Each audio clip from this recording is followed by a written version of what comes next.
Good evening. I'd like to call the City of Menasha Common Council meeting to order. Please rise and join me for the Pledge of Allegiance. I pledge allegiance to the flag of the United States of America and to the republic for which it stands, one nation, under God, indivisible, with liberty and justice for all.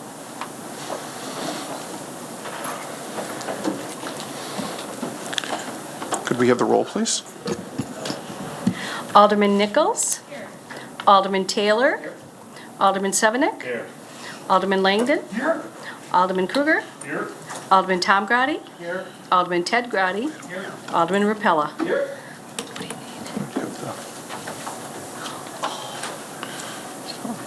The first item on the agenda is public comments in any matter of concern to the city. If there's anyone who wishes to make a comment this evening, if you could come up to the microphone and state your name and address, we would be happy to hear from you.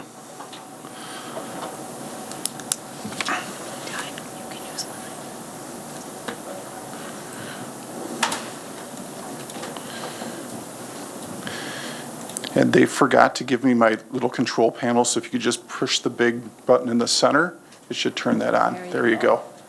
Hi, I'm Gail Schmidt, and I live at 959 Marquette Street in Menasha. We've had various floodings, the whole cul-de-sac, the basement, behind my fence. And I was just wondering, is there anything we need to do? If you can do anything to help prevent, we have like a drainage in our basement by the furnace, and all the water's coming up through there, not the sump pump. Okay. And it's happened twice now. Our Public Works Director is here, and I anticipated we might have some questions about that tonight. We don't normally do a question and answer, but I'd be happy to have him tell us a little bit about what we do, and then if there's further questions, you might want to get in contact with him after the meeting. Yes, so this last week we've had about 9 inches of rain in the city, including 2 days that we've had about 2.5 inches. Once was about an hour, and the other time was in about 3 hours. We do monitor the sanitary system, which is where that water is coming up from the basement, and as we are able to, we do pump out of the sanitary system into the storm system to help alleviate some of the pressures. Unfortunately, with the speed and timing of these events, we were just not able to get there in time to salvage every basement. We do our best to try and make sure that we don't have basement backups, and we are investing in technology that we're going to be installing this fall. They're called smart covers that will give us a warning system. We can't guarantee that we can always get there in the nick of time, but it at least will give us a fighting chance. Right now we have to go out and manually monitor these manholes, and when we do monitor them, most of the time during rain events they flow just fine. Every once in a while, especially when you get a significant amount of rain, such as over an extended period of time, that's when we tend to see issues. So we did actually bypass pump twice in the last week or so. That is not something that we enjoy doing, because then we have to report it to the DNR and get our wrist slapped by them. However, it's something that we do to try and alleviate some of the basement backup issues. Unfortunately, as I said, the one last night kind of was an unexpected one. We were supposed to get about 1/2 inch of rain, and we ended up getting 2.5 inches. So it was one of those things where it's like all of a sudden things changed really quick, and we didn't have staff at 4 in the morning out checking manholes. We did actually get out there about 5 in the morning to pump manholes out. So when they give you this warning, this new system, there's nothing we can do. It's all the city. We do recommend having backflow preventers, so they prevent water from backing up from the sewer system into your basement. Your local plumber would be able to help explain those a little bit better. Backflow? Yep. Okay, and then that drainage we have in the basement, can we plug that or cement it? I would not cement it. It's actually there for a purpose. not being a plumber myself, I don't want to recommend anything, as far as plugging that. I know that it is meant to drain some of the stuff in the basement, so, I wouldn't plug it. It actually does drain your entire house through that same pipe, so. Because the water comes up from there. Yeah, and that's where the backflow preventer Okay, would be okay, installed, would be okay. in that pipe, so that water isn't not able to come back and, up through that pipe. I see. And then it'll drain if Yes. we Yep, do and then have after. other water Yep, and then issues. after the water recedes from the sanitary sewer and the water's able to flow positively, any water that you had used in your house would then be able to drain.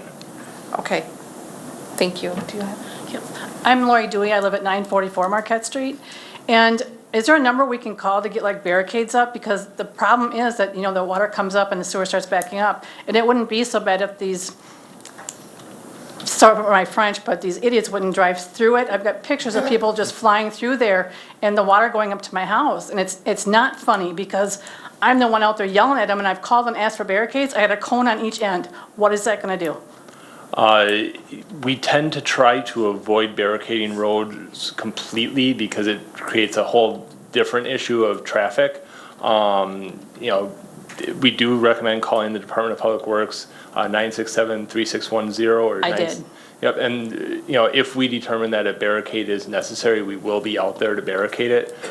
In this, I don't know the specific case that, with the two cones, however, if the road is not completely impassable, we try not to barricade it. It's not passable. It's from three doors up to one house and three up the other way, and the water's up to our knees. 4 feet high.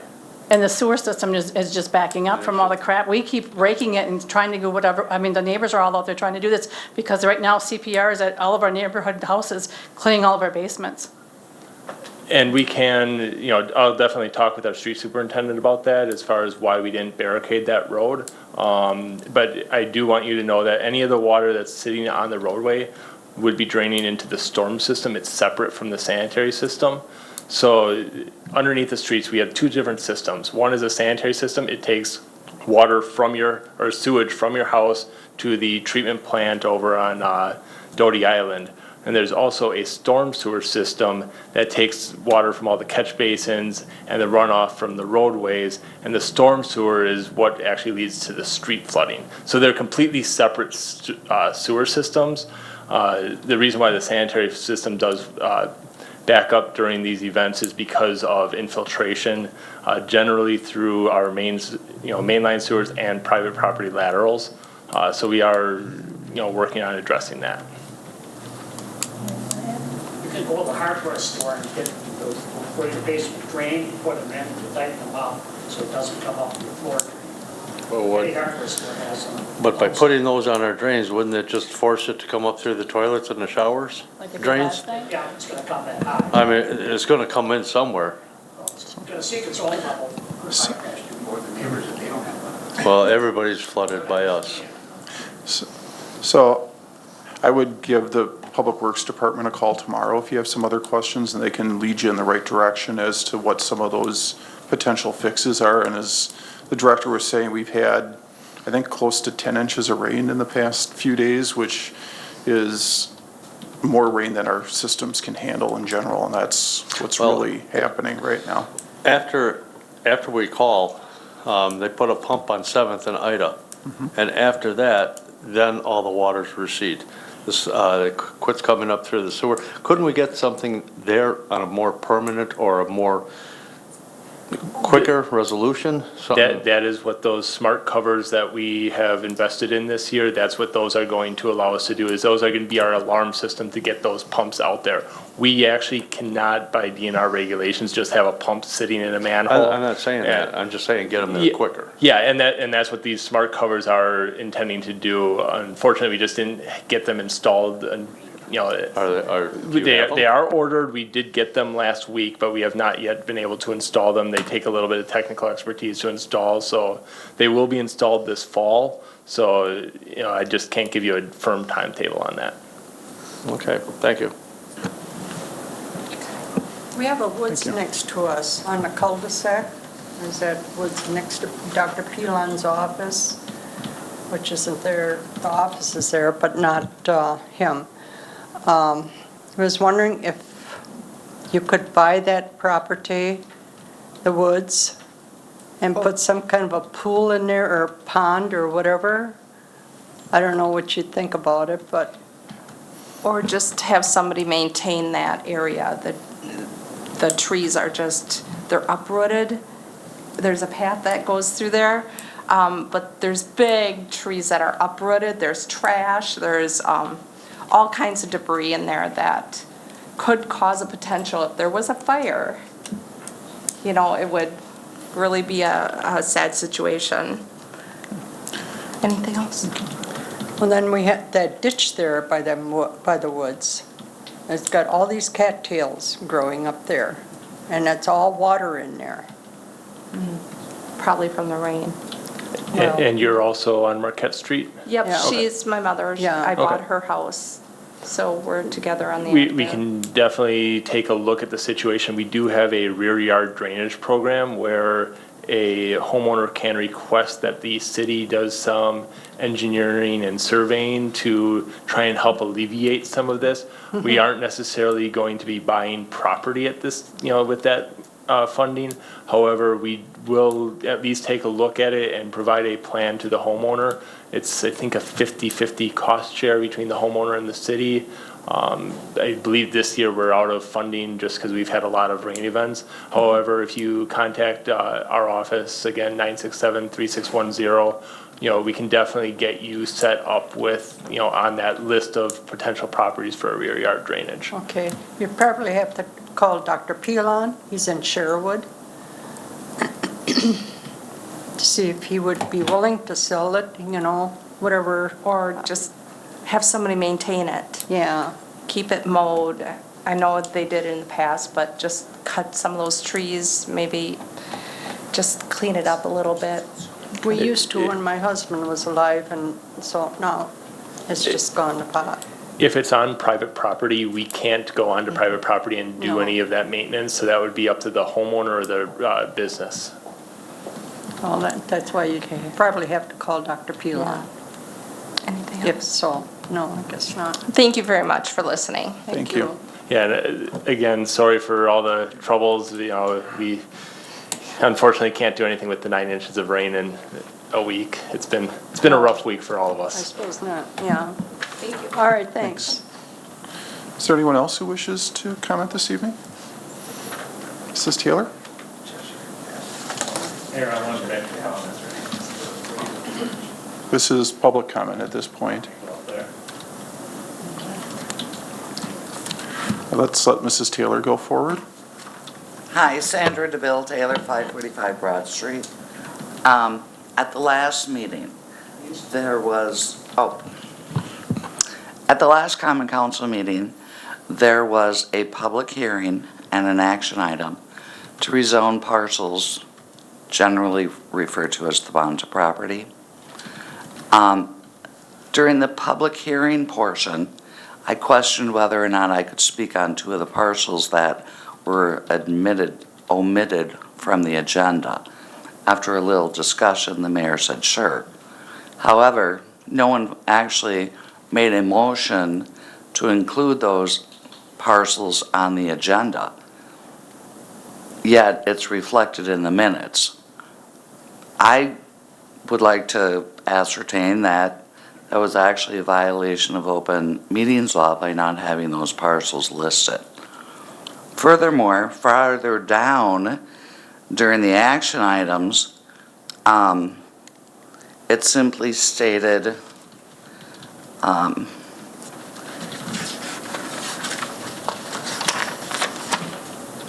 an ordinance amending Title 13 by making certain changes to the district, introduced by Alderman Nichols, recommended by the Plan Commission. It doesn't list any of the parcels, and yet you voted on it. So to me, that's also a violation of open records and open meeting law. Per the State Attorney General's office, generic agenda items, the notice heading that merely refers to an earlier meeting of the government body or some other body without identifying any particular subject of discussion is so lacking in informational value that it almost certainly fails to give the public reasonable notice of what the government body intends to discuss. Just saying it's chapter 13, which is a huge chapter, it's zoning, fails to give anyone a reasonable acknowledgement of what you're going to rezone. It did not list the parcels under the action item.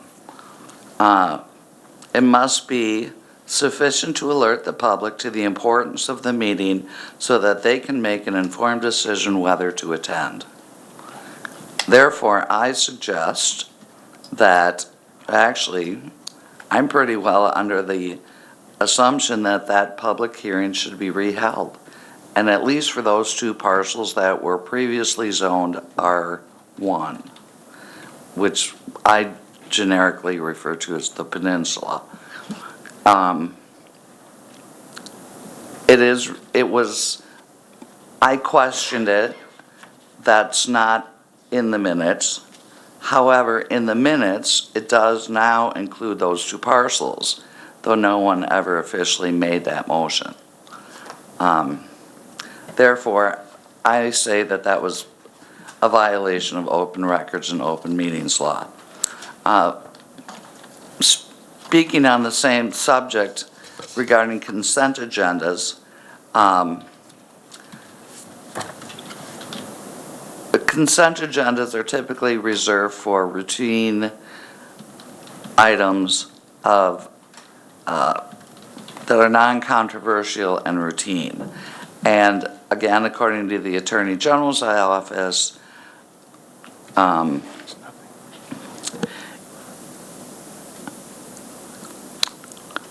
regardless of whether a decision is made by consensus or some other method, still requires the body to create and preserve a meaningful record of that decision.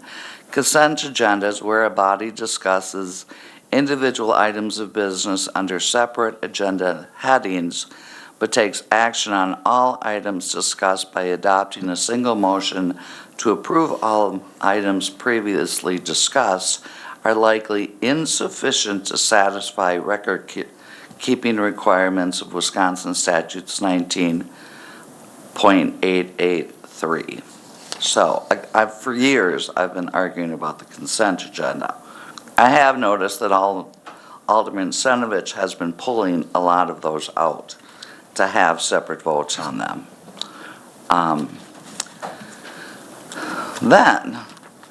To me, it's just that this administration lately, I think, has been getting lazy with a lot of these things.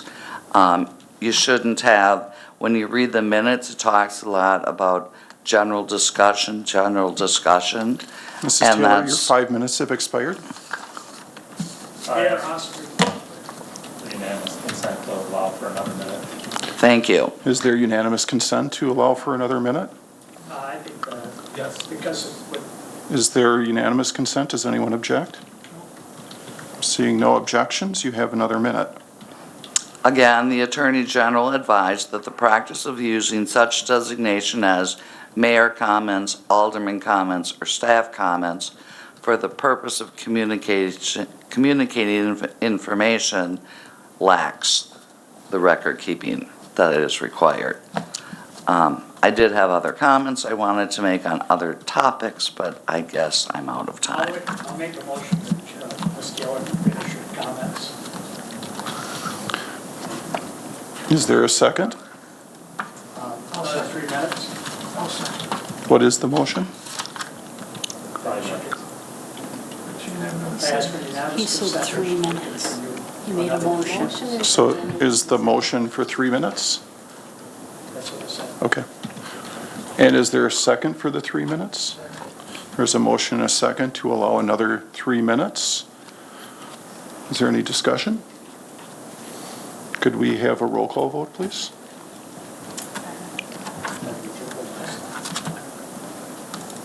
You made a motion this time. You didn't just ask for unanimous consent. She's talking.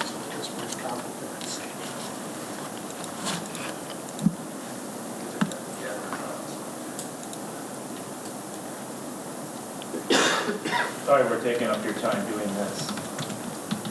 And Mayor, why don't you start the clock so she can see the clock when she's talking, we can see the clock when she's talking. Taking a vote yet. You might not believe the clock. I don't know exactly how to start the clock. Right, so you should start checking that. Mayor, this one is not, we don't have this set up for, to keep.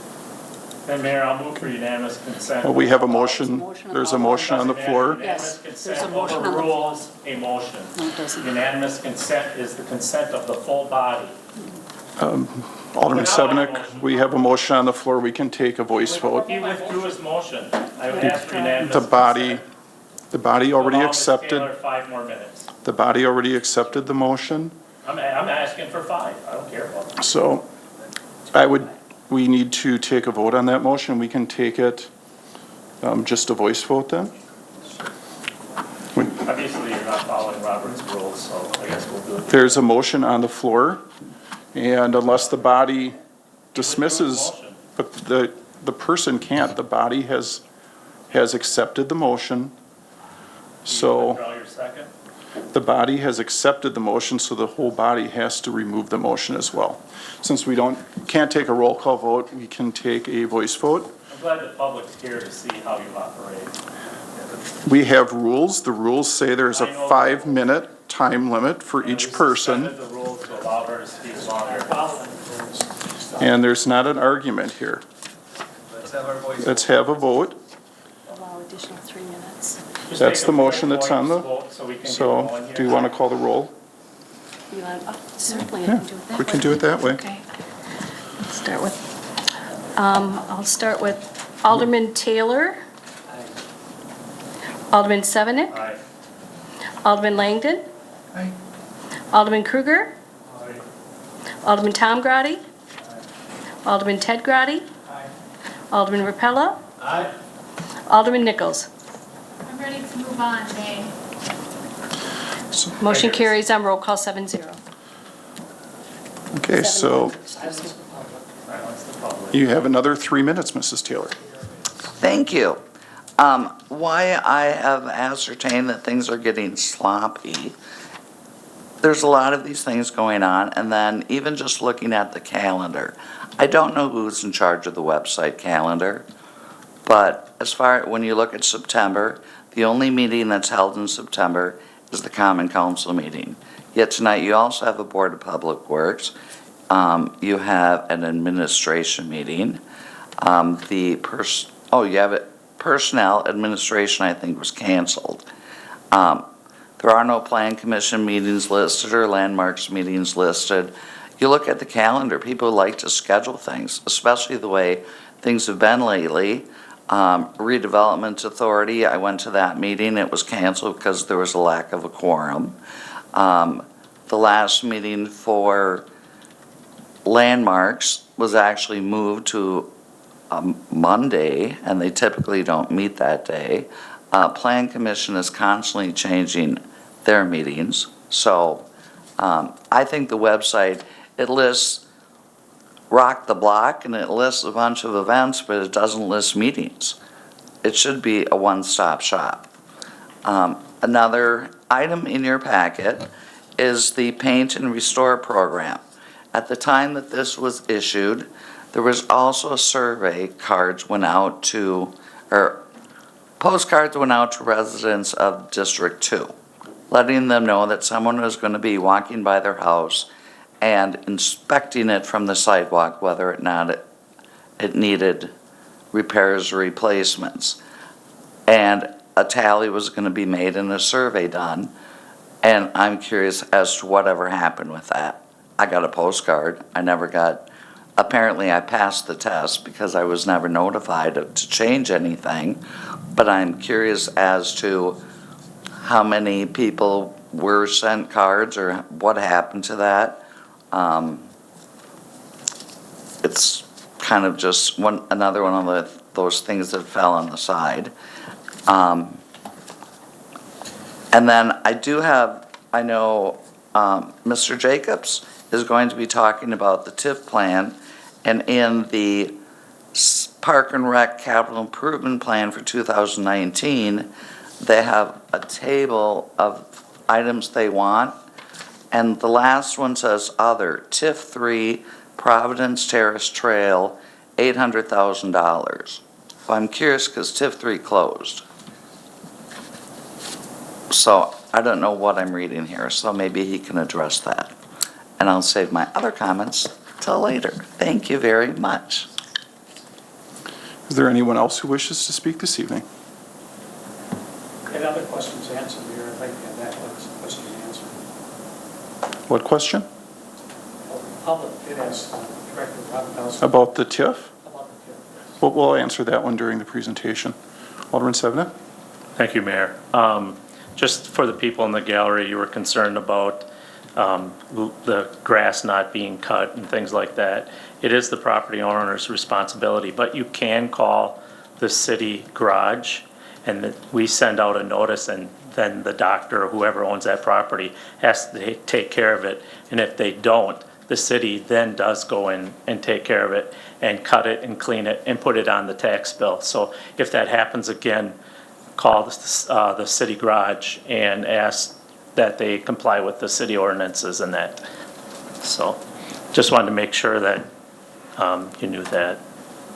And also, Mayor, I know I'm taking liberties here, but maybe for the next newsletter that we have, we talked about these backflow devices.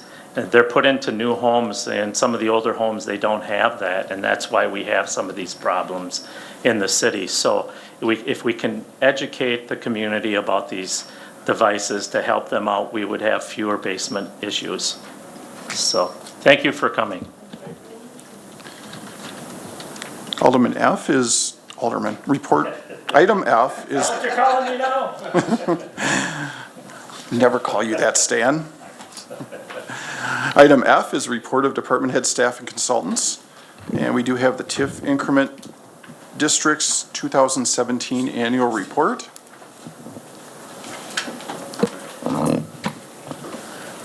Thank you, Mayor. I think Patrick will be pulling up a PowerPoint behind you or in front of you, just so we can have the public be viewing what we are discussing as we go along.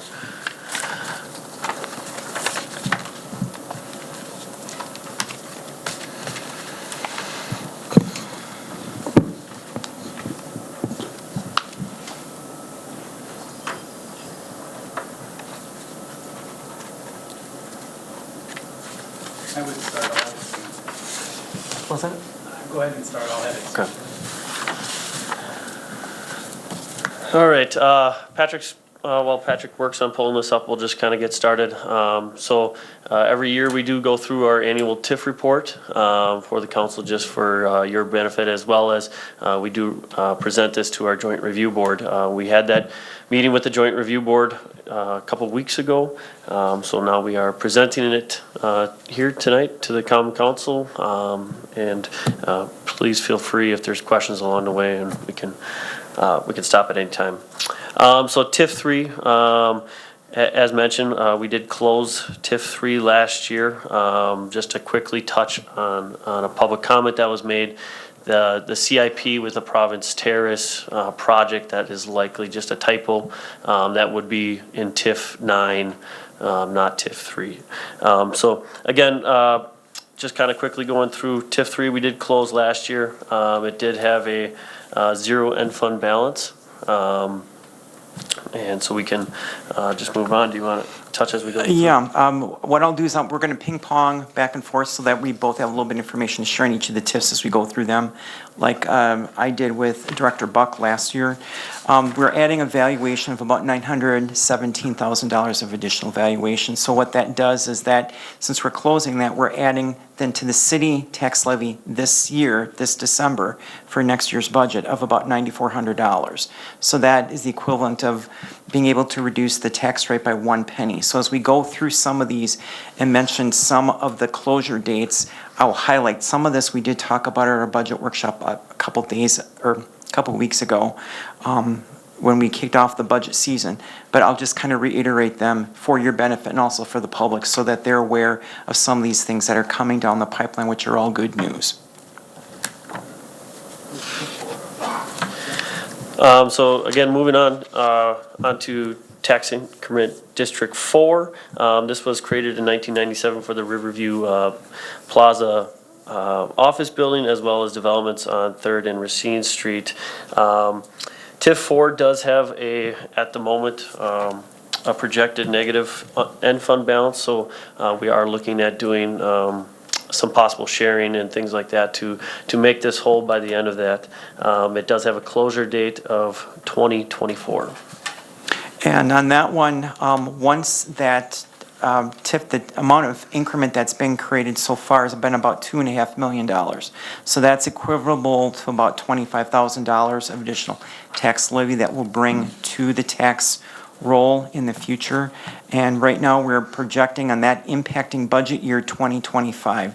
So that'd be the equivalent of being able to reduce the tax rate by 3 cents in 2025's budget at that time. All right, so on to TIF 5. TIF 5 was created in 1998 to support the Midway Business Park. This is off of Midway, includes kind of Whitman and University Drive. This TIF has been a very, very healthy and fruitful TIF. It has been a donor to many other TIFs, and at this moment has a fairly large positive end fund balance. We are looking at doing, potentially bringing forward, as we move along, a potential use of a statutory, I forget the actual section, but it would be for affordable housing. It's a very unused function that a lot of municipalities have not used, but it was created in 2009, and since then, only about 9 communities or 9 total TIFs have been extended. Typically, how it works is whenever a TIF fund would close, so let's say a TIF would close in 2020, the Common Council could choose to extend that into 2021, and all that last year of increment would go towards a potential affordable housing program. So we are looking at that as a possibility, and hopefully we'll be coming up with a program to bring forward with you sooner than later, as we would wish to close this TIF district early and get it back on the tax roll sooner than later. Technically, the resolution would need to be adopted by the council prior to April 15th of 2019. But when we talked with our financial advisors from Elders, they suggested on doing this as part of the budget process. So this is something you will hear from us during the months of September, October, likely to bring the proposal to the council, bring it to the joint review board to be able to close this TIF early. The last year, the increment that we would get next year in calendar 19 will be the last increment year that we would collect, so that in 2020 it would actually go back on the tax roll, and that would provide an additional valuation of about $10.7 million of new valuation with the available fund balance that we would use for the housing program. And if there are any other restricted uses that you want to use for that, we would go through the joint review board to approve that before the final distribution of the fund balance would be distributed to the county, the technical college, and the school district. This would generate roughly about $109,000 of additional new valuation or additional tax levy dollars available for our budget. And the first year that this would be impacting would be in 2020's budget year. So we're only about a year away from that. And that would be the equivalent of reducing the tax rate by about 12 cents. So we've got these pretty much quantified. We have a roadmap going forward, a strategic plan for a logical closure of a number of TIF districts, not all in consecutive years. This would negatively impact the school district, especially in their state aid formula, but we would do this roughly every 2 to 3 years, have a closing TIF district. And when we get done with this, I'll kind of recap it at the end, what that all kind of means, why we want to have closure of TIFs to be able to create new ones, and I'll explain that at the very end when we're done. Thank you, Mayor. Have all the lots been sold? And it's a two-part question. And if so, if there are sold lots that are still not developable, is there a time frame that they have to develop? We do still own one lot. It would be 1300 Whitman Drive. This is being marketed by Newmark Grubb Pfefferly. I apologize that I don't know the exact amount that lot is being sold for, and I have not heard much interest. There are a couple other vacant lots out there that adjoining businesses purchased many years ago. I could certainly look into that and see what type of requirements were put on that and follow back up. Thank you.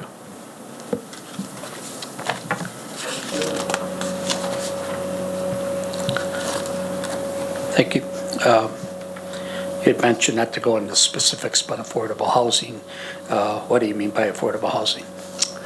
So by state statute, affordable housing is defined as 30% of your gross income going towards housing. So if you make $100,000 a year, $30,000 could go annually towards housing. That's straight 30%. That is the one thing that the DOR would require with this.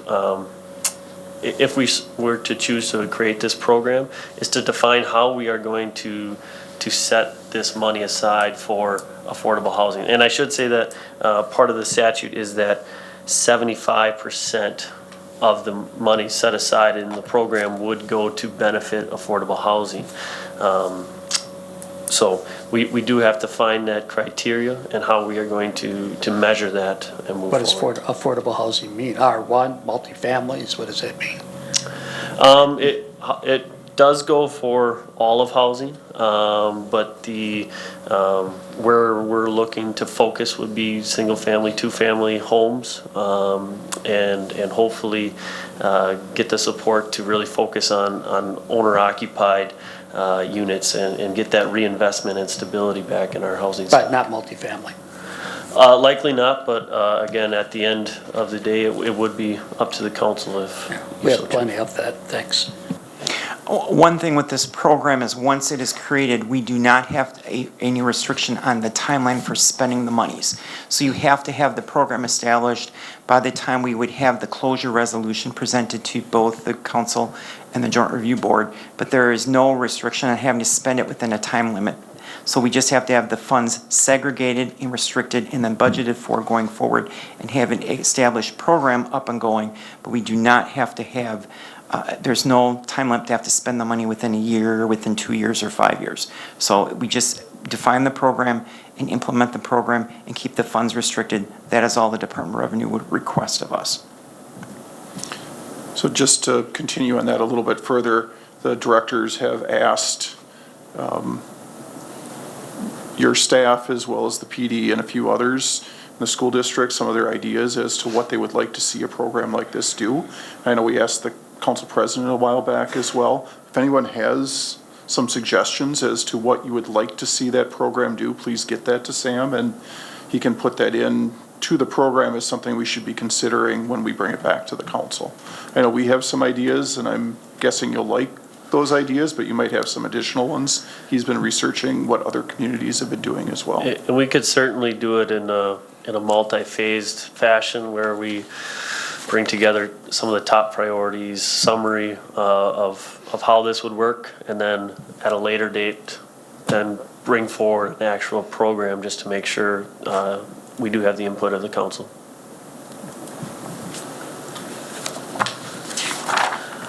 All right, so moving along, tax district 6, just across the street to the west.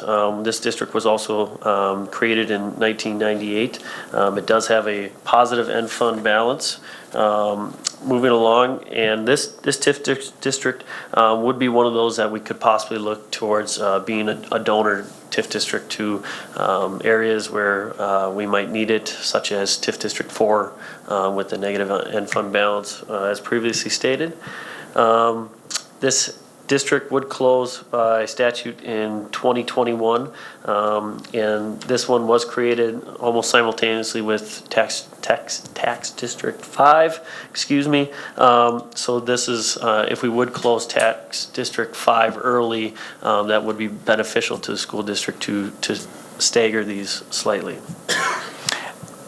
We have this projected now with a valuation of roughly about $16 million created from the beginning of time to the present date. Will generate about $162,000 of additional tax increment once it is placed back on the tax roll, and that would reduce the tax rate by roughly about 17 cents. So this one is another healthy TIF district that has a lot of positive impact to help us with the city budget going forward in time. It'll just be a couple years going down the line here, but we've got TIF 3, TIF 5 closing first, and then TIF 6 would close next. So we've got kind of them all lined up in a row on a timeline already.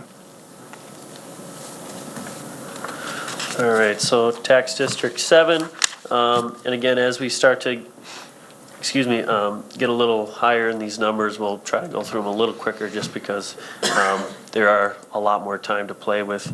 But tax district 7 was created in 2003 to support the elimination of some blighted conditions. Went to create the Marina Place apartments, the condominiums, and the 2-level parking structure. This district does have a positive end fund balance. And I'll let you take over from there. This TIF still is active, that we can have an expenditure period that would go out to July of 2025. So if there are additional projects in this area, that the city could still put them into their operating or capital improvement plan going forward. At this present time, we've got roughly about $3.9 million of new valuation created in this tax district. And at the time that it would close, we're projecting would add another roughly about $40,000 to the tax levy of the city. And that would be the equivalent of, and that one I did not calculate out what the rate would be, but it'd be roughly like about 3 or 4 cents. That would, once at the time it would close, would provide a little extra relief on the tax rate and the tax levy going forward in time. So moving on to TIF number 8. This did include the Headwaters condominium project, as well as the demolition of some blighted properties referred to as 87 Racine Street. This does have a positive end fund balance. In addition, this does not take into account that the city council did proceed with a sale this past spring, as well as the new construction that will be going on to there. So this number will likely increase at our annual report next year. So it could give additional monies to possible projects with the expenditure period ending in 2026, or we could possibly look at maybe moving that closure date up or if we needed to. The present valuation on this one, before you count in the Jimmy John's property there, is at $1.4 million. So there has been valuation increase there already that will add to the tax roll. And at the time, with the existing valuation that's there before the additional construction that's going to happen this coming fall yet, we'd be adding roughly about $15,000 to the annual tax levy, which is the equivalent of about $0.015 on the tax rate.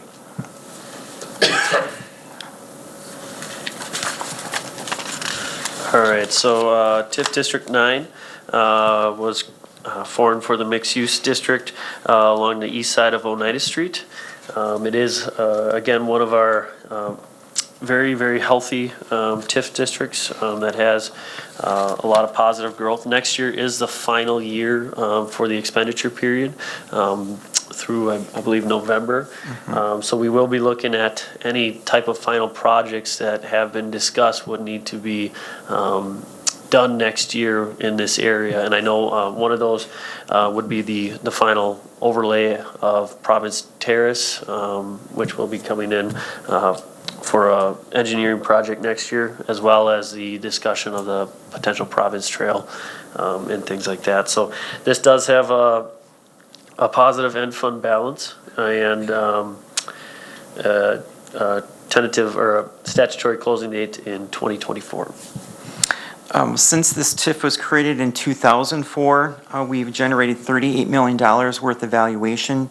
And at the point of closure, we're predicting with no additional valuation, that would add about $386,000 to the annual tax levy of the city. So this would be one of the definite huge, the two in Calumet County are the most profitable and are the ones that are most critical to bring back into the tax levy, into the city's budget, because it would help immensely going forward in time. And I guess just quickly to touch base too, we will have, there are still a lot of vacant properties within this district, both owned by the city as well as marketed privately. The one project that was approved this past spring was the new office for Dable Engineering. We're hopeful that they start construction soon this fall. As well as it'll be interesting to see after the final road construction of Oneida if that kind of starts to uptick those sales and the development of those lots. One thing we did put this on our 10-year radar for closing the TIF for TIF 9, and this would reduce the tax rate by about 42 cents at the time that $386,000 was added back onto the tax levy. So this is one of the very considerable ones that would, like as I mentioned before, it helped the budget. So moving on, tax district. Oh, go ahead. Sorry. Excuse me. Thank you, Mayor. There's some traffic issues out there that haven't been addressed yet, and they were supposed to be addressed with the development out there, so I'll talk to you about that at some other time.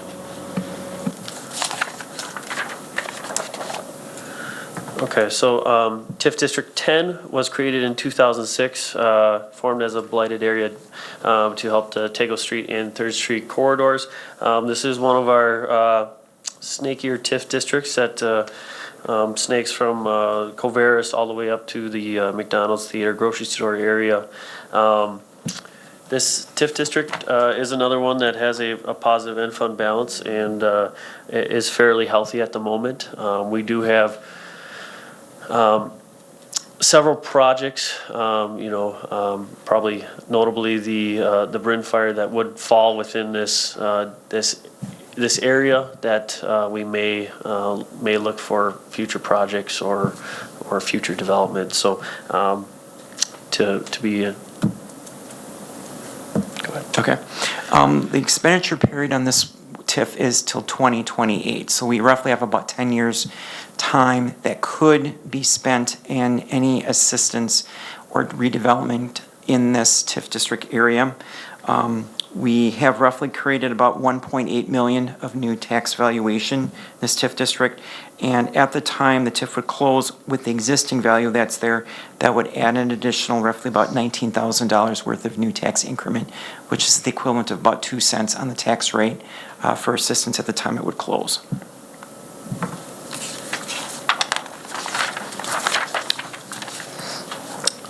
So moving on, TIF District 11 was created in 2006 to assist in the blighted area. Primarily, this site does hold the former Gilbert paper mill, as well as the two law office, or the law office and the East Central Wisconsin Regional Planning Commission office. This district at the moment does have a negative end fund balance, which is likely due to the lack of development on the Gilbert site.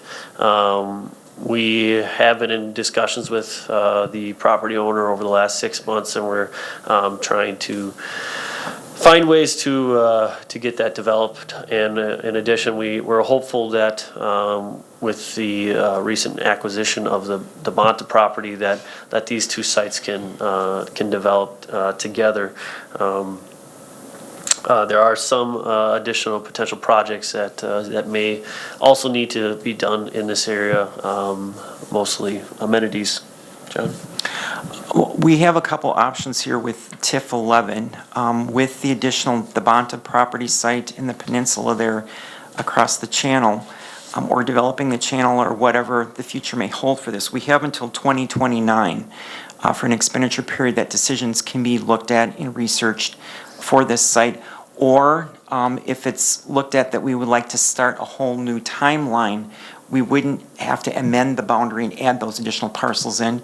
We could create a new TIF district all on its own. So we have a couple different options to consider on this region of the city here along the Fox River to see with what would be best, and do we add on additional parcels on this and develop the whole area as one little region of the city, or do we split it apart and create a whole new timeline, knowing that we only have roughly about 10 years left in the existing area in purple that you see there. And if we added parcels onto that, that would mean the whole area, including anything added to it, the boundary area would only be within 10 years.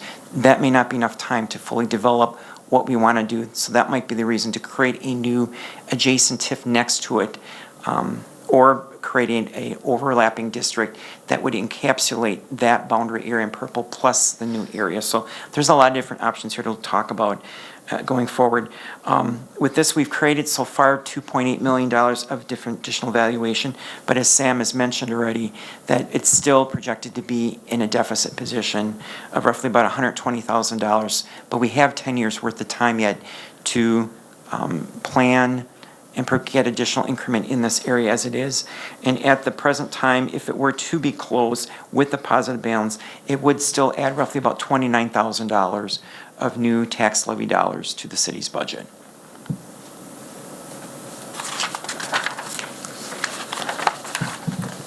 So down the last two districts, TIF 12 created in 2011. This again is our second Calumet district. Primarily includes the commercial development on the corner of 114 and Lake Park. It also includes most of the residential subdivisions out there, including Lake Park Villas and the ponds. The RDA does own still several lots out there, which again are being marketed. And in addition, we are looking at extending Community Way into the Lake Park Villas to give a secondary access this year and into next year. That will likely open up the amount of developable property as well as assist those businesses in the amount of traffic that goes through. So there are still some projects going on out there, and still some projects in the works, but it does have a positive end fund balance, and we continue to look forward to future developments out there. Currently, right now, the Community First Credit Union is being built, which is exciting to always have some new development and always spark some additional stuff as well. The expenditure period on this TIF district here is till 2026. So there are still a few years here that the city can provide assistance in developing this TIF district or any parcels that need to be sold or to get it fully developed out.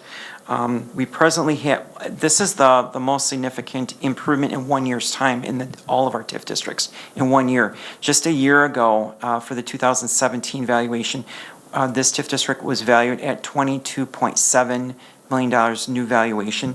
It rose all the way to 35.3 in 1 year. So this one had the biggest increase in new valuation in 1 year's time.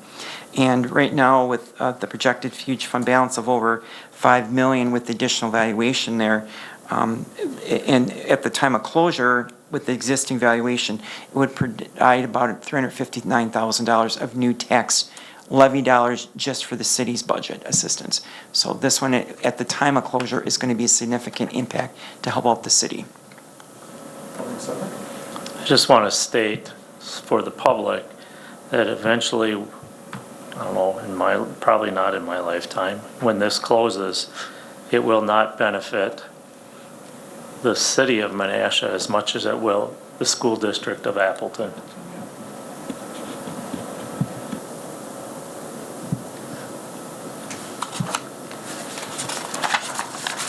So the last TIF district 13 was created in 2015, was created to eliminate some blighted property, as well as create or construct the One Menasha Center, as well as the Broad Street parking ramp. It does have a projected end fund balance. However, likely with the tight corridors of this project, there isn't a whole lot of additional increment it can it can go out and get with a new project. So it'll be one that we continue to watch moving forward as things change at the state level. And at the present time, this TIF district has increment valuation of $16.2 million. Like Sam has said, that we are projecting a positive fund balance by the end of the TIF life. And if no additional valuation was created, this would provide about $165,000 of additional tax levy dollars to assist us with balancing the budget, which is like about 17 cents additional assistance on the tax rate.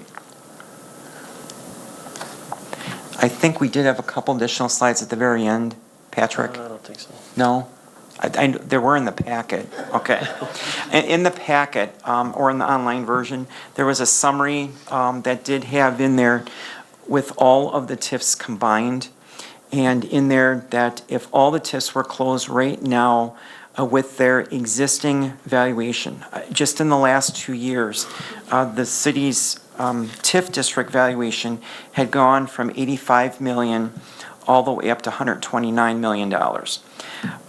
That is roughly the equivalent of over $40 million of new valuation just in 2 years' time.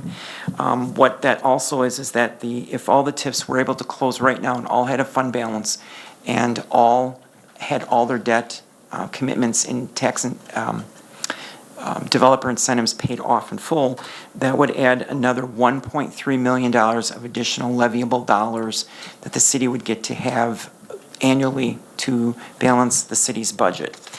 One other piece that I did include in the packet and in the online version did indicate where we're at, because there is a TIF limit. The amount of equalized valuation that the city can have in TIF districts. There is a maximum. The maximum is presently under state law is 12%. In the last budget cycle that the state did last year, they had proposed on increasing that up, I believe, to 15%. That didn't happen. So we're still at the 12% limit as it is. But right now, with our 2018 valuation, and even with closing TIF 3, we're roughly at 10.97%. So we're just under 11% right now.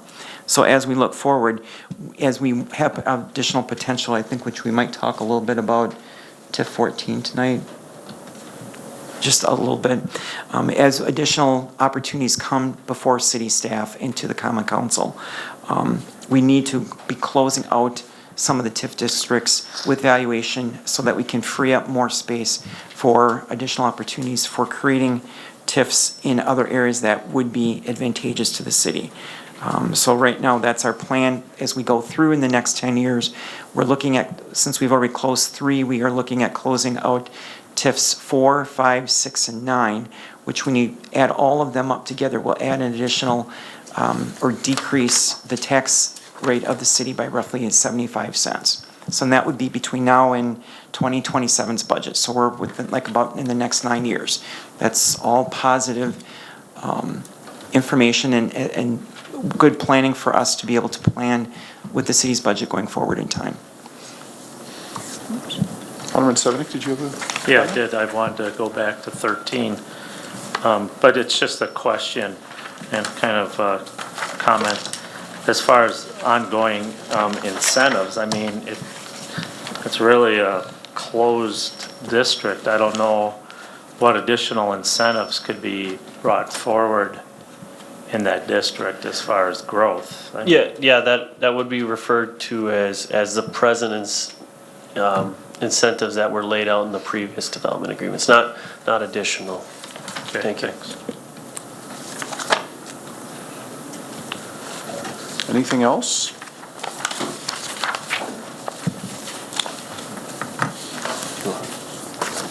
Did you want to talk about TIF 14 Are already? you ready to move on then?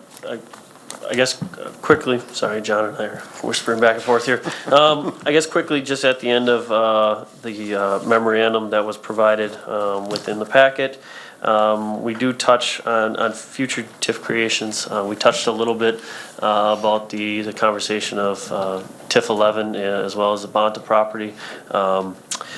We have had interest within the Whiting paper area, as well as the Shopko Plaza area, which is just north of Shopko, including that strip center and then some of the front outlots.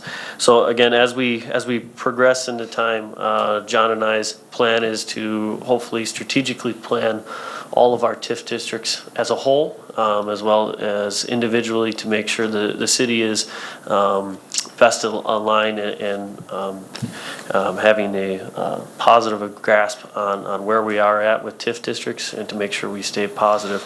But we do have we are currently looking at the Shopko Plaza area as a potential TIF district. I won't get into too many details right now, but hopefully over the next month or so, we will be bringing something to the Common Council. And if the Common Council, if any of the council members thinking ahead in the next year, if there are other blighted areas that you think that staff should be looking into, I mean, now we have the Bryn building to be dealing with, but if there are other areas that you think should be of a high priority that we don't have on the radar or not within a TIF boundary existing right now, please let us know, because we've got a roadmap of closing some of these out, making the capacity level of where we can do more areas and put even just a single parcels in there if we need to for redevelopment. Let us know. You all live here, you all drive around the community very often. We just are looking for any additional information that you might have, just to provide to us anytime for any other opportunities that we aren't maybe thinking of right now. We're just reacting on the ones that have been brought to us just in the last year. But there are many other areas that maybe you think are blighted areas that should be addressed. And the benefit of a TIF district is that, yes, the city does take on the risk and possible debt and liability on doing some of the redevelopment of these, but we get to use the benefit of the full tax bill portion to fund them over a period of time. Once we take it and present this to the Joint Review Board, which is also made up of the counties, both Winnebago and Calumet County, depending on which side of Oneida Street the properties fall on. You got the technical college and you have the Menasha or Appleton school districts. So if we can present a proposal to them and get their blessing, we would have the opportunity to use the full tax bills of those parcels within the district to help fund these. And just to quickly touch base, and this isn't to say that every development needs increment. It's more or less that at times the city does need to step in and be proactive versus being reactive in some of these situations, and it truly, I will say, will make or break projects at times if they are going to come to the city of Menasha or somewhere else. So again, hopefully over the next several years, John and I will continue this forward, and again, let us know if there's any questions.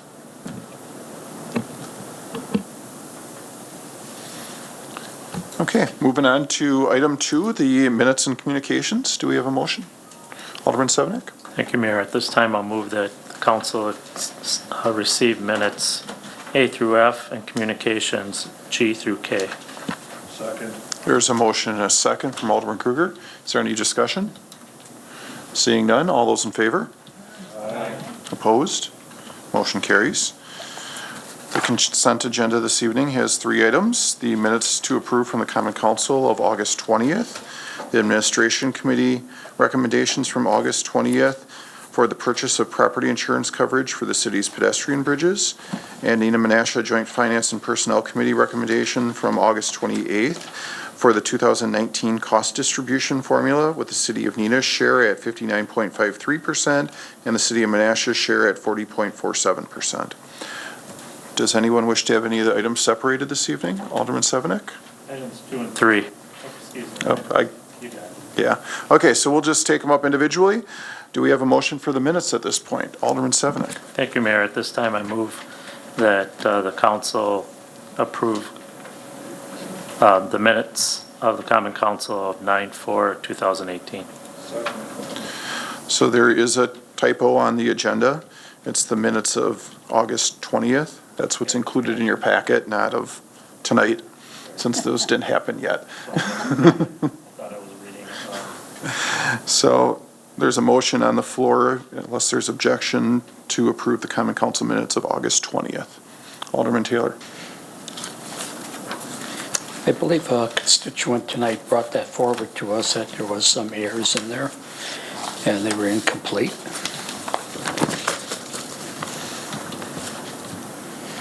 Would you And, like to make a motion to change the well- minutes? I would like to hold them until I get a little more information on them here. I was trying to take notes on it, and apparently there wasn't some properties listed properly in, before and after. You- So you you could can hold make- those minutes till the next meeting. You would make a motion Or to postpone then? Postpone. So what is your motion? Postpone till the next meeting. So there's a motion to postpone the approval of the minutes till the next common council meeting. Is there a second? So motion and a second.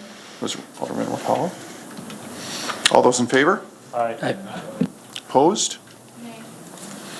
We'll have to take a roll call vote then, please.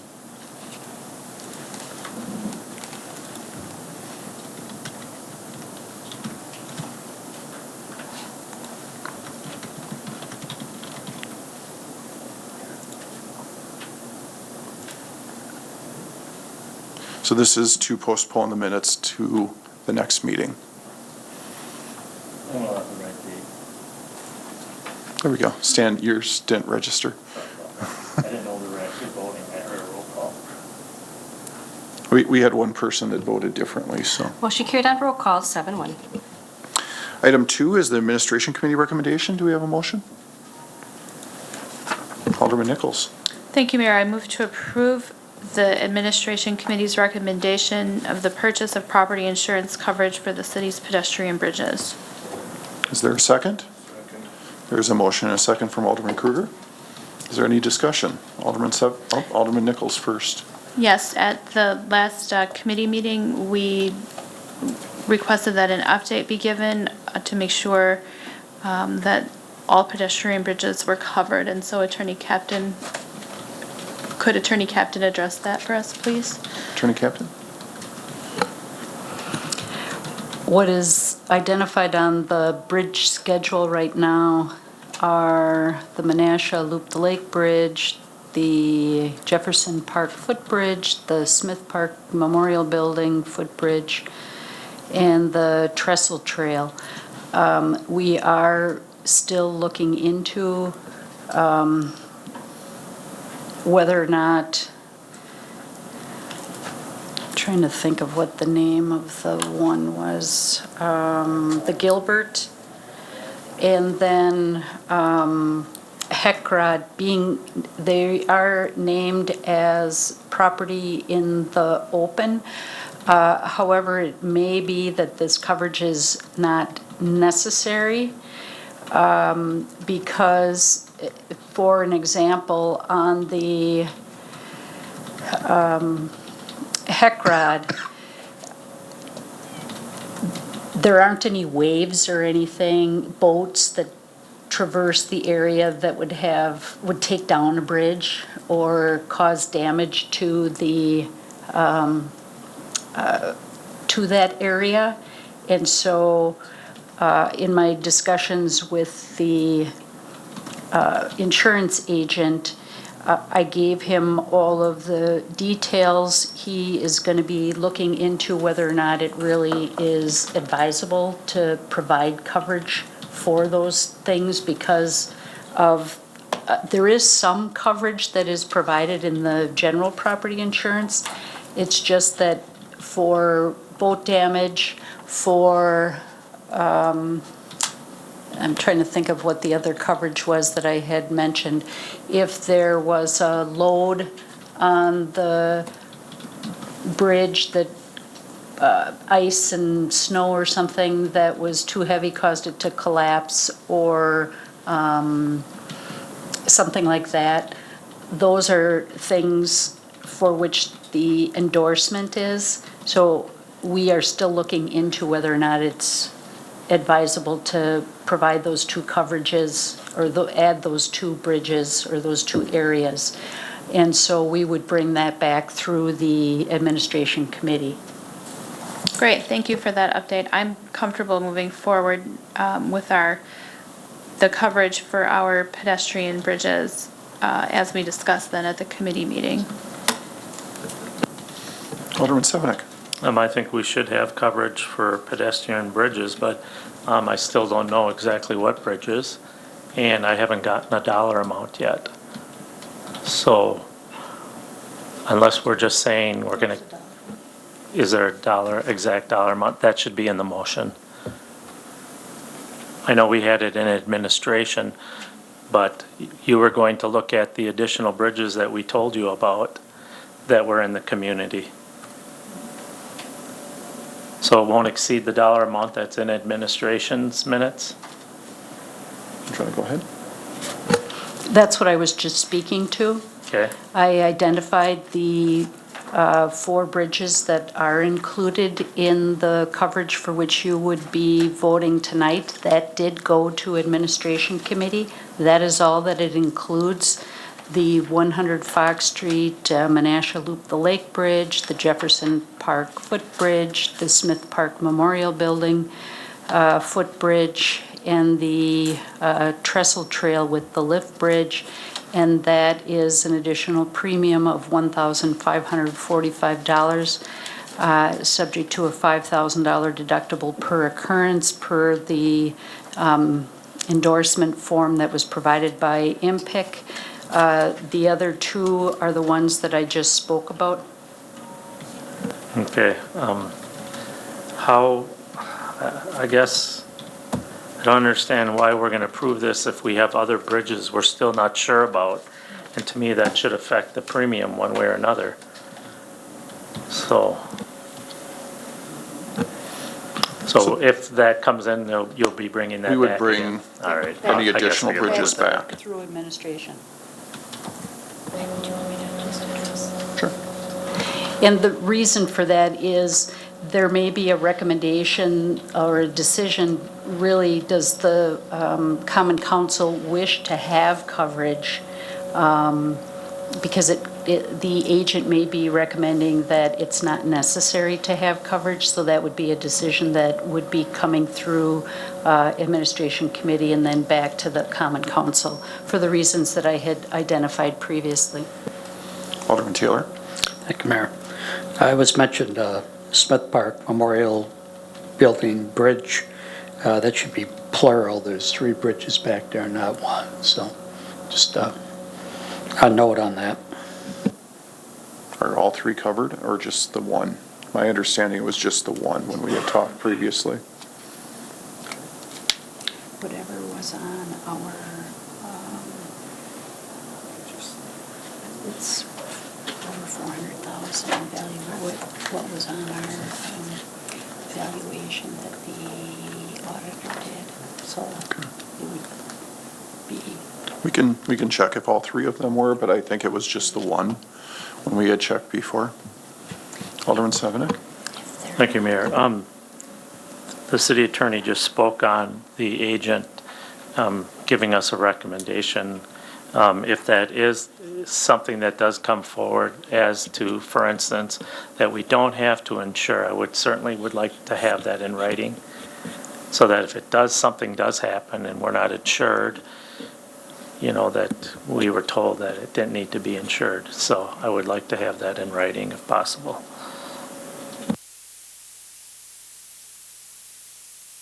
Seeing no further discussion, could we have a roll call vote, please?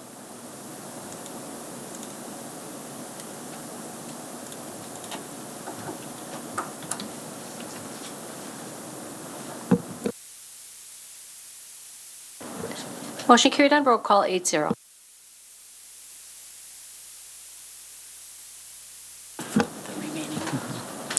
Item 3 is the Neenah Menasha Fire Rescue Joint Finance and Personnel Recommendation. Is there a motion? Alderman Sevenick. Thank you, Mayor. At this time, I'll move that we consider the recommendation of the Neenah Menasha Joint Finance and Personnel Committee's formula for the city of Nena's share to be 59.53% and the city of Menasha's share to be 40.47%. There's a motion and a second from Alderman Ted Grady. Is there any discussion?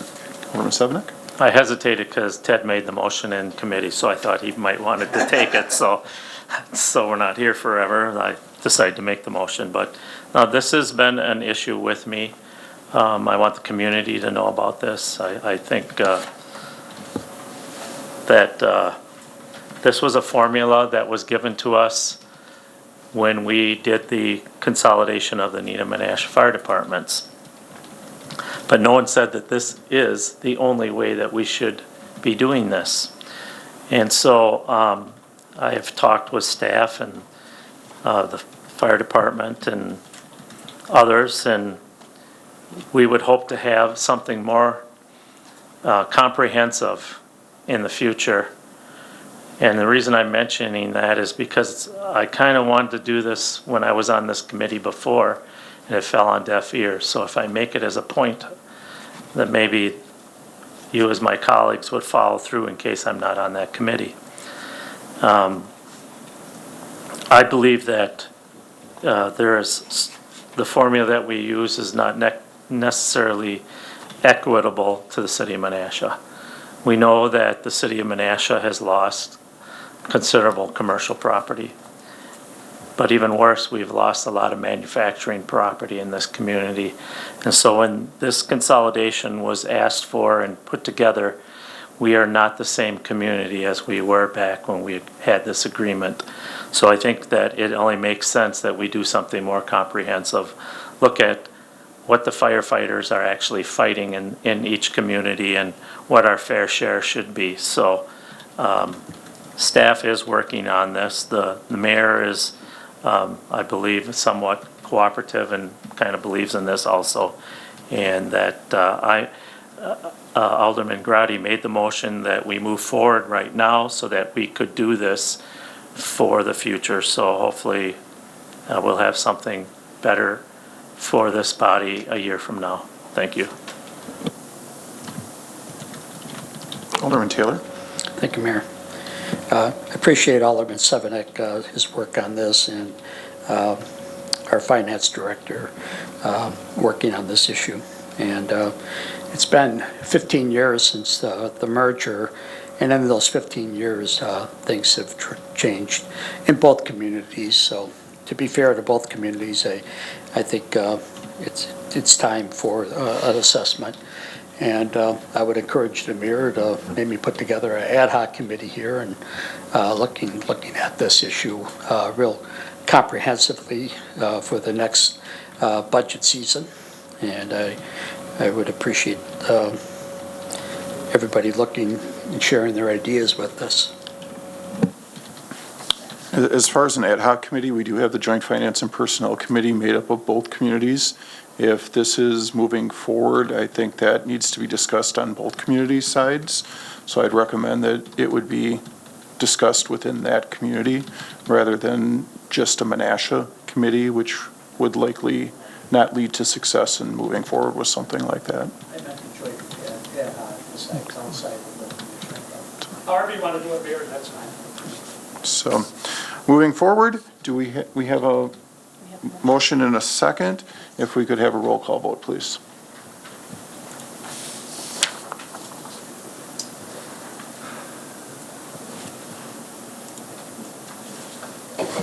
Motion carried on roll call 8-0. Item I is action items. The first item is the accounts payable and payroll for August 17th through 30th. Do we have a motion? Alderman Nichols? Thank you, Mayor. I move for the accounts payable and payroll for the term of 8/17 to 8/30/2018 in the amount of $1,279,633.51. There is a motion and a second from Alderman Kruger. Is there any discussion? All right. Seeing none, could we have a roll call vote, please?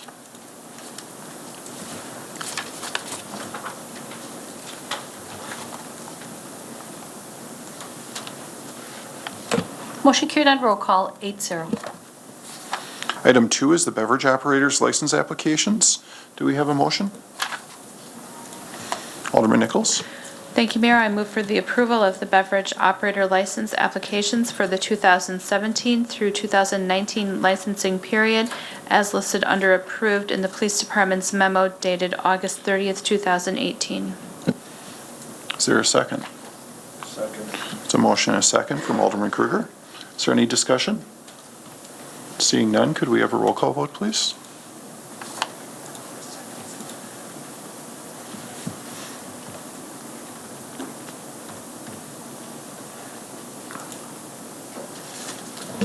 Motion carried on roll call 8-0. Item K is ordinances and resolutions. Alderman Sevenick? Thank you, Mayor. At our last meeting, I asked for a postponement on this matter. Since that time, we received a memorandum from the Public Works Director, and they're looking at the possibility of doing this different types of signage in the area, which I had hoped would be in place by now. But It is in place. It's been in place for a week. What? I didn't see anything yesterday. I was there today. I didn't see no markings. I didn't see nothing yesterday. All the signage? Yep, the sign, Director Radomski, if you'd like to comment on that? Sure, let me finish. Okay.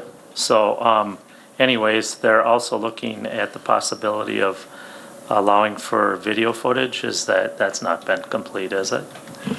The video footage has not been completed. We did install the signage last week. I was there today, I saw nothing. So obviously it has had zero effect. There's So- signage showing. No, I walked. And then I had to go back because Fox Street was flooded. I was gonna walk the entire thing today and wasn't able to. So, and I called Josh about that. But anyways, I'll let him speak on this, but I was still looking at some kind of arrows painted so people know not to cut across because they're cutting across. And unless you have that painted in the lines that you need to go in this kind of direction, they're not gonna do it. So, but I'll go ahead. There is a sign with an arrow pointing towards the crosswalk and also stating no diagonal crossing at that intersection. Well, so you can see the effectiveness. I mean, I'm really, boom, this has been my issue. And when I walked out there, I didn't see nothing. So obviously, they're just gonna be cutting across and it needs to be something more substantial, I think. And I still say, I know you hate the type of crosswalks that we talked about earlier, what is it called, Abbey Lane or what type style. I still think that if we put that in, along with arrows painted, showing this is the direction you take, people are just going to cut across. And once we have a chance to review the video footage that East Central Wisconsin Regional Planning Commission was able to take over this past weekend, we'll be able to get you numbers as far as whether the signage was effective, and then we can always discuss further alternatives as we move forward. I believe in my memo I said the first council meeting in October is probably when I'll be able to get that video footage reviewed and back on this agenda. Well, what's on the agenda right now, Mayor, is the ordinance for the four-way stop. I would ask that we would be allowed to postpone this for the next council meeting then for staff to be able to go through this, and I still don't want to kill it. I'm going to keep it on the agenda until I feel that it's satisfactory out there before there's another person that gets injured or worse.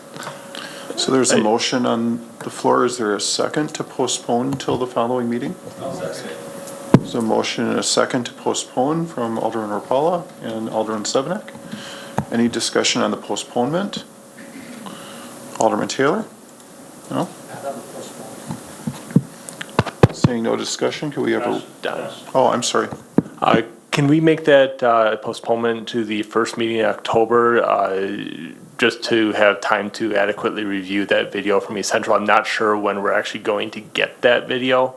Last time they got it to us about a week after they took down the cameras. So, just so we do have information for you. I doubt we'd have it ready for you for the next council meeting. Can I ask what the date of the next council meeting is?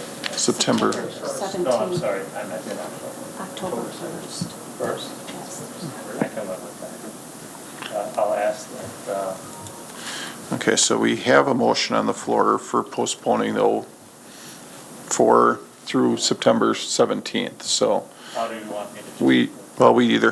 we'd have to vote on that and vote it down and then do it again, or just leave it on for September 17th and postpone it again on the 1st. I'll make an amendment that we change it to October 1st. We can do it that way too. So there's a motion to postpone on the floor, and now there's an amendment to that motion to postpone for, okay, so there's a second to amend. Any discussion on the amendment? Seeing none, all those in favor? Aye. Opposed? Now the motion as amended is to postpone through October 1st. Is that what you said? Okay, any discussion on that? Seeing none, all those in favor? Aye. Opposed? It is postponed until October 1st. Item N is public comments on any matter listed on the agenda. Is there anyone from the public who wishes to speak this evening?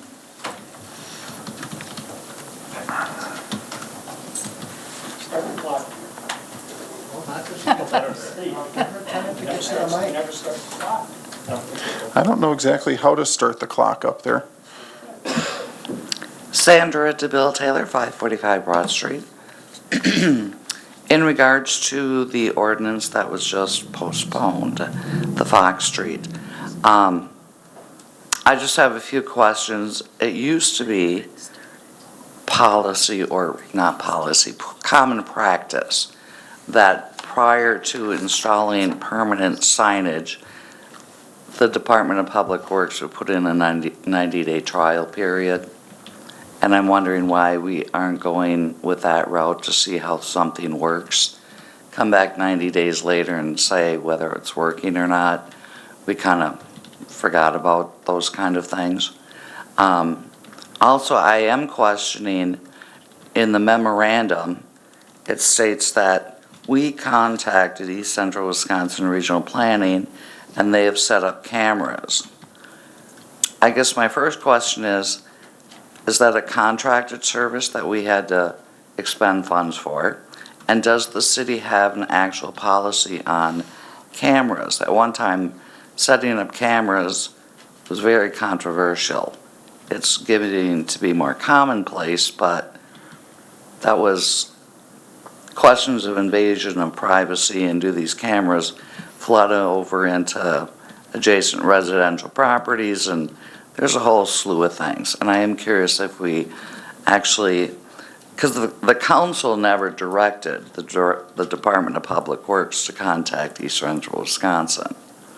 So, not that we're micromanaging, but if there were dollar figures involved, it should have been something that the council approved. Coming up in the Public Works agenda That is... wouldn't be on the agenda for the Common Council? Oh, that's fine. Well, typically, okay, never mind. I won't talk about that. But then I will talk about, I can't talk about that then either. Then that gives me more time just to give a little bit of feedback from a property owner regarding the presentation on the TIFs. I appreciate the time expended by the Community Development Department and the Accounting Department, Comptroller. I guess when you look at this, it all depends on your point of view. Most of this, from what I've learned tonight, is that we're gearing to try to extend these TIFs to the maximum possible length. rather than closing them and putting that increment back on the tax roll. So I guess it's the philosophy that the council needs to look at. I recall at the very first campaign debate, the mayor said the only TIF he was in favor of was one that would bring a grocery store to the city. Now we're already talking about a future TIFs. Most of these are 30 years out. Most of you are not going to be on the board. Most of the people around here aren't going to be in these positions anymore, and we're still going to be paying for these TIFs. So while they tried to spin it as we don't want to rush closing them, the whole idea of a TIF is to close it as soon as possible so that positive increment gets back on the tax roll. Thank you. Is there anyone else this evening? Seeing no one else, do we have a motion to adjourn? Motion to adjourn. Who is the second? Ted? All those in favor? Thank you, we are adjourned.